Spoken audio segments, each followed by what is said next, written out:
day people, and welcome to another solution based video on my channel. In this video today I'm going to show you very critical issue about iPhone 13 Pro Max. On my hand this is iPhone 13 Pro Max, and after updating my phone, this phone display is flashing just. So I don't know what happened, but I spoke to technician. As they said, display has already damaged. So for fixing this you have to change your display, but my phone is still under warranty. But I was trying to fix the problem, but it didn't work at all. Like, I was trying to fix through iTunes, and I was trying to restore my iPhone by using iTunes, but also did not work.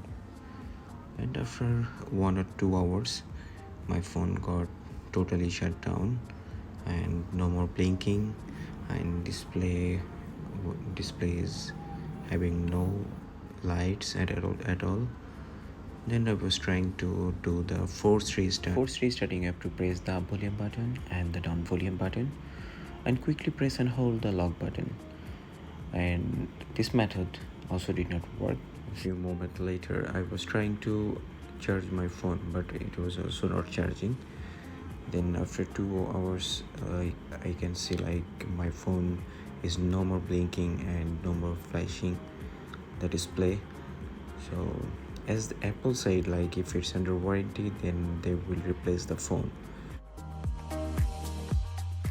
Obviously go to Apple Store for replacing this phone, but the main problem is I won't get back the photos, because on my iCloud all photos did not update. So that's why I will not get back those photos.